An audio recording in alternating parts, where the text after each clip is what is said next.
જો કે પેટા ચૂંટણીમાં આજે ઉમેદવારી ભરવાનો છેલ્લો દિવસ છે। પેટા ચૂંટણી માટે ભાજપના ઉમેદવારોના નામ જાહેર થઈ ચૂક્યા છે। કડી અને વિસાવદર આ બંને બેઠક પર ભાજપે નામ જાહેર કરી દીધા।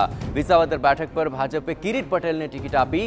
કડીમાં ભાજપે રાજેન્દ્ર ચાવડાને મેદાને ઉતાર્યા છે। કડીમાં કોંગ્રેસના રમેશ ચાવડા સામે લડશે રાજેન્દ્ર ચાવડા અને આજે બપોર સુધી ઉમેદવારો ઉમેદવારી પત્ર ભરશે। તો કડીમાં જામશે હવે ખરાખરીનો જંગ। ઉમેદવારોના નામની જાહેરાત થઈ ચૂકી છે। કડીમાં ભાજપના રાજેન્દ્ર ચાવડા સામે કોંગ્રેસના રમેશ ચાવડા મેદાને છે અને બંને વચ્ચે કાંટેની ટક્કર જામશે। કોંગ્રેસના રમેશ ચાવડાએ 2012ની વિધાનસભા ચૂંટણીમાં અભિનેતા હિતુ કનોડિયાને પરાજય આપ્યો હતો। જોકે 2017ની ચૂંટણીમાં તેઓ કરશન સોલંકી સામે હારી ગયા હતા। તેમની સામે ભાજપના રાજેન્દ્ર ચાવડા મેદાને છે। તેઓ 1985માં જોટાણા વિધાનસભા વિભાગમાંથી ભાજપના ઉમેદવાર તરીકે ચૂંટણી લડ્યા હતા, જેમાં કોંગ્રેસના હરીફ ઉમેદવાર સામે 4312 મતથી તેમનો પરાજય થયો હતો।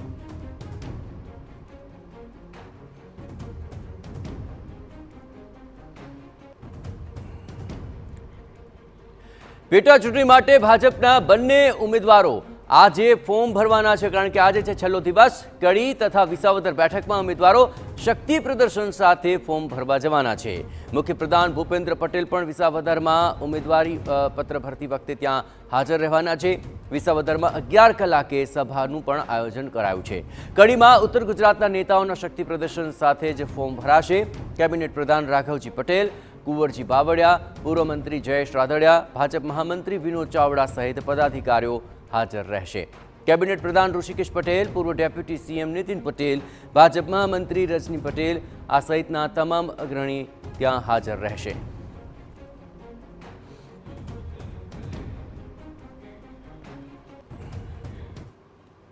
અને તમામ પરિસ્થિતિઓ પર વધુ વિગતે વાત કરવા માટે જોડાઈ રહ્યા છે TV9 political editor Kinjal Mishra. Kinjal, આખરે બંને પેટા ચૂંટણીના જંગની અંદર ઉમેદવારોના નામ જાહેર થયા બાદ હવે આખો મામલો ઘણો જ ગરમાઈ રહ્યો છે, પરંતુ આજે શક્તિ પ્રદર્શન પણ છે, ફોર્મ ભરવાનો છેલ્લો દિવસ છે। શું માહોલ આપ ખાસ તો જોઈ રહ્યા છો અને આ બંને બેઠકો ઉપરની જે શક્યતાઓનું આકલન આપનું શું લાગી રહ્યું છે?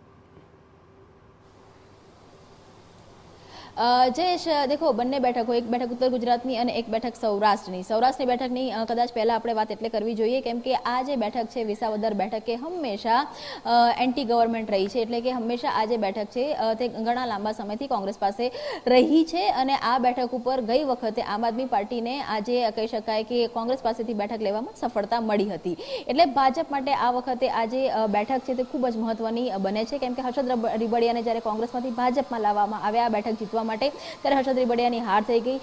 હર્ષદ રીબડિયાની સામે ભૂપત ભાયાણી આમ આદમી પાર્ટીમાંથી જીત્યા, તેમને પણ ભાજપમાં લાવવામાં આવ્યા છે, પરંતુ આ વખતે ના ભૂપત ભાયાણીને ના હર્ષદ રીબડિયાને અમને ટિકિટ આપવામાં નથી આવી, પરંતુ સીધી જે ટિકિટ છે તે ભાજપના કાર્યકર્તા કિરીટ પટેલને આપવામાં આવી છે। પરિસ્થિતિ ત્યાં એ પ્રકારની સર્જાઈ છે કે ભાજપ હોય, કોંગ્રેસ હોય કે આમ આદમી પાર્ટી હોય, ત્રણે પાટીદાર ઉમેદવારોને ચૂંટણીના મેદાને ઉતાર્યા છે।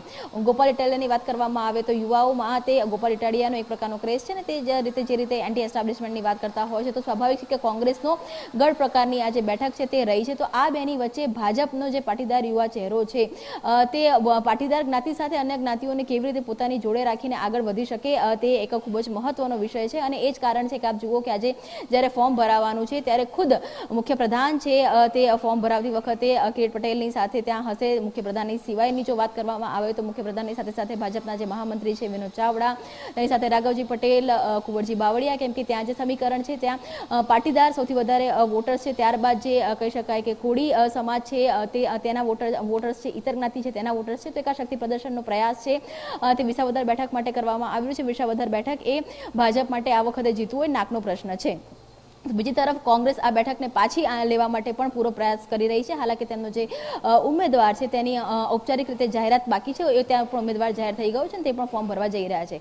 બીજી તરફ આપણે ઉત્તર ગુજરાતની વાત કરીએ, ઉત્તર ગુજરાતમાં કડી બેઠક એ ભાજપની પરંપરાગત બેઠક માનવામાં આવી રહી છે। છેલ્લે કરશન સોલંકી હતા, એ ખૂબ જ સાલસ ધારાસભ્ય તરીકે તે જોવા મળ્યા હતા અને એ જ કારણ છે કે આ બેઠક ઉપર જે પણ નામો ચાલતા હતા એ નામોમાંથી હરીફાઈમાંથી દૂર કરવા માટે જનસંઘના એક પીઢ કાર્યકર્તા અને ત્યાં છે ઉમેદવાર ઉમેદવાર તરીકે ચૂંટણીના મેદાન ઉતારવામાં આવી રહ્યા છે અને ત્યાં પણ કહી શકાય કે એક જે ત્રિપાખીયો જંગ છે તે પણ જામવાનો છે અને પ્રજાશક્તિ પાર્ટી છે, પ્રજાશક્તિ પાર્ટીએ પણ ત્યાં પોતાનો ઉમેદવાર ઉતાર્યો છે. એટલે આમ જોવા જઈએ તો કડી બેઠક ઉપર ભાજપ, કોંગ્રેસ, આમ આદમી પાર્ટી અને પ્રજાશક્તિ પાર્ટી આ ચારની વચ્ચે જે મતદાતાઓએ નક્કી કરવાનું છે કે આખરે તેમનો જે ભાવિ ધારાસભ્ય રહેશે તે કોણ રહેશે. અને ત્યાં પણ જે શક્તિ પ્રદર્શન છે તે પણ થવાનું છે. ત્યાં જો ઉત્તર ગુજરાતની વાત કરવામાં આવે તો પૂર્વ ડેપ્યુટી સીએમ છે નીતિન પટેલ, તેમનો કડીમાં એક પોતે હોલ્ડ રહ્યો છે કેમ કે કડી વિધાનસભામાંથી જે તે સમયે તે પ્રથમ વખત ધારાસભ્ય પણ બન્યા હતા. તેની સાથે જ જે કેબિનેટ પ્રધાન, વર્તમાનમાં કેબિનેટ પ્રધાન છે ઋષિકેશ પટેલ, તે પણ ત્યાં ઉપસ્થિત રહેવાના છે. સાંસદ છે મયંક નાયક, તે પણ ત્યાં ઉપસ્થિત રહેવાના છે. તેની સાથે જે સ્થાનિક આગેવાનો છે તે પણ ઉપસ્થિત રહેવાના છે. એટલે કહી શકાય કે બંને જે બેઠકો પર છે તે ભાજપ પૂરું જોર લગાવી રહી છે. એક પોતાની પરંપરાગત બેઠક છે તેને કહી શકાય કે 162 પ્લસ કરવા માટે અને એક એ બેઠક કે જેમાં હંમેશા ક્યારે પણ મોટા ભાગે ભાજપને નિષ્ફળતાના ફળ ચાખવા મળે છે, તો એ બેઠક ઉપર સફળ કઈ રીતે થવું, આ બંને બેઠકો પર ભાજપ એડી ચોટીનું જોર લગાવી રહી છે અને એ જ કારણ છે કે આજે બંને બેઠકો પર શક્તિ પ્રદર્શન છે તે થવાનું છે. સીએમથી માંડીને જયેશ રાદડિયાથી માંડીને કુંવરજી બાવળિયા સુધીના જે સૌરાષ્ટ્રના દિગ્ગજ નેતાઓ છે તે કિરીટ પટેલનું ફોર્મ ભરાશે ત્યાં જોવા મળશે. તો આ તરફ જે ઉત્તર ગુજરાતના જે દિગ્ગજ નેતાઓ માનવામાં આવે છે, નીતિન પટેલ હોય, ઋષિકેશ પટેલ હોય, મયંક નાયક હોય, રજની પટેલ હોય, એ તમામ લોકો આજે ઉત્તર ગુજરાતનો મોરચો છે તે સંભાળશે. આભાર કિંજલ, તમામ ગતિવિધિઓ પર આપ નજર રાખતા રહેજો. તો હવે આ બંને બેઠકો ઉપર ઉમેદવારોના નામની થઈ ગઈ છે જાહેરાત અને કાંટાની ટક્કર જોવા મળશે. વિસાવદર બેઠક ઉપર સૌ કોઈની નજર છે કારણ કે ભાજપ, કોંગ્રેસ અને આમ આદમી પાર્ટી તેમણે પોતાના પાટીદાર ચહેરા મેદાને ઉતાર્યા છે અને આજે ફોર્મ ભરવાનો છેલ્લો દિવસ. શક્તિ પ્રદર્શન સાથે તમામ ફોર્મ ભરશે.